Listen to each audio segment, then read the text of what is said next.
President Trump is taking on search engine giant Google and other social media. Tuesday, he tweeted out, quote, Google search results for Trump news shows only the viewing reporting of fake news media. In other words, they have it rigged for me and others so that almost all stories and news is bad. Google responded saying, quote, search is not used to set a political agenda, and we don't bias our results toward any political ideology. Well, joining us with more insights on this is Dan Gaynor.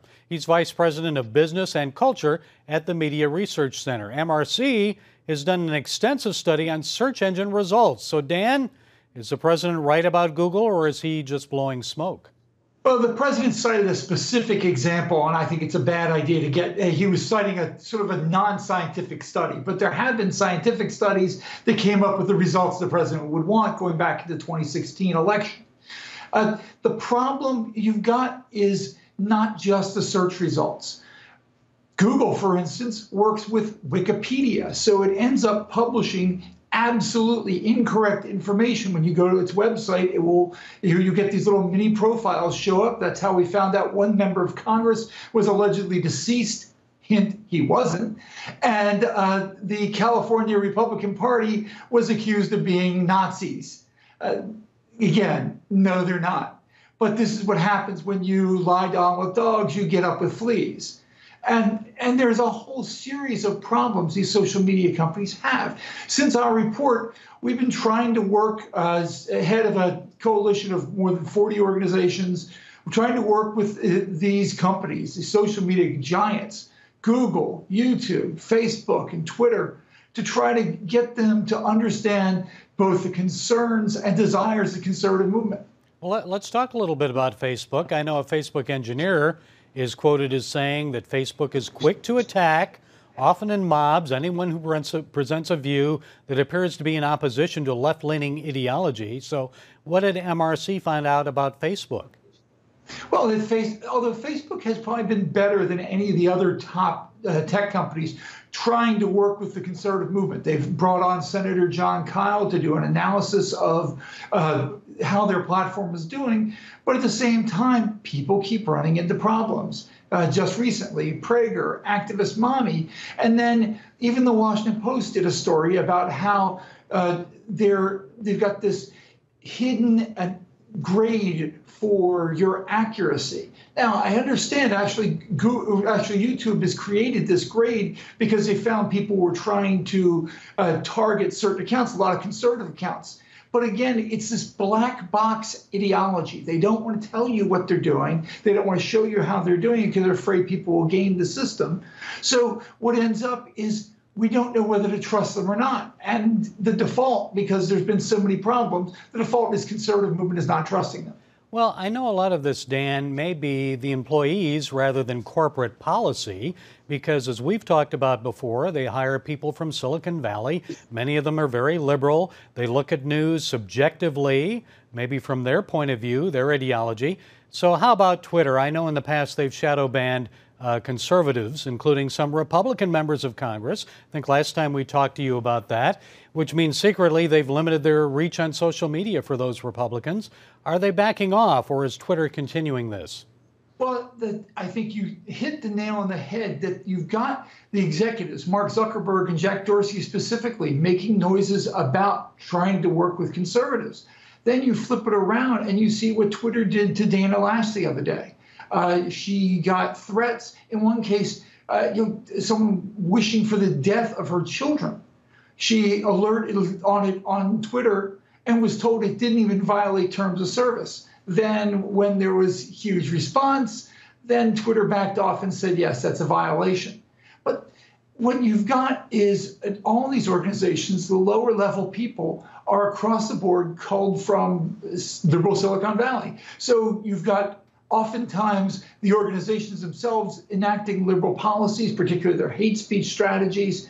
But then the enforcement of those policies is done by an overwhelmingly liberal workforce. And I think that's where conservatives run into problems as well. So looking ahead, Dan, how could all of this then affect the 2018 election that is coming now in less than 70 days? Well, I think you can already see it. Just as an example, look, everybody on the right doesn't like to talk about Alex Jones because he's not conservative and he's said a lot of crazy and awful things. But Alex Jones was also supportive of the president. It's not coincidental that CNN led the media crusade against Alex Jones just months before a midterm election. That some of these problems are happening just months before a midterm election should be terrifying to everybody who's liberal or conservative or moderate, because these companies have the ability to impact the election, not just on the margins, but really in the mainstream. Because if you're not finding the news or information or getting the opinions that you want, if it's being skewed or selected, well, then that could affect the whole election. This is where a large number of people get their news and information.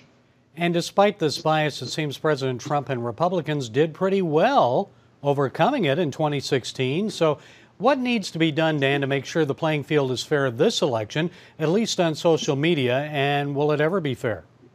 Well, you've tapped into the whole source of the problem. Republicans did very well in 2016.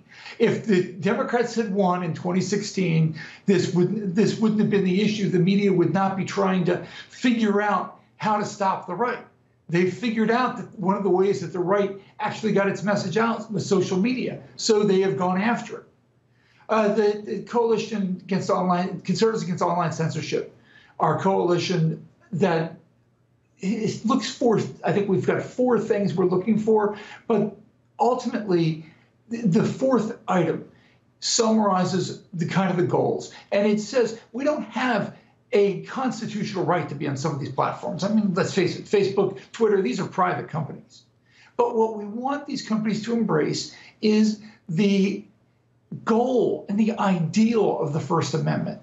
That's what we should be having more speech, not less. We should be, more speech. I learned from reading Nat Hentoff when I was growing up, and no conservative he, reading him saying that the best way to defeat bad speech is more speech.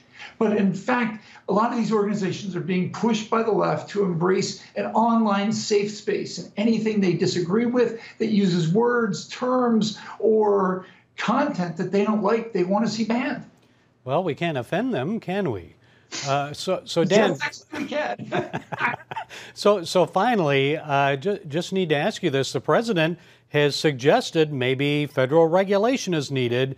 Do you think that's the course? What do you think needs to be done there?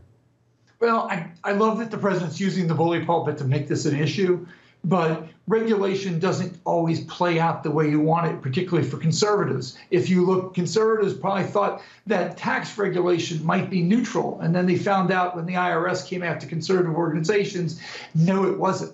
So we don't want the federal government trying to determine what hate speech is. Oh my gosh, talk about just a massive disaster that would be. So what we want to do is keep the government out of it. But we want to work with these companies and try to get them to embrace the idea that conservatives, liberals, moderates, everybody should be treated equally, and that more speech is better speech. And I think it goes back to what Ronald Reagan said. I remember it well. I'm sure you do. When he was in Washington, he said, government isn't the solution, it's the problem. So federal regulations, I think a lot of conservatives would be skeptical of that, would they not? Yeah, and they need to be. Again, ask veterans who thought that they were getting veteran health care, who were not only denied health care, but many of them passed away from the VA. So don't assume that regulation is a panacea. It might just be creating a new and massively worse problem. Okay, Dan Gaynor of the Media Research Center, we appreciate you. Thanks for your insights today. Thank you.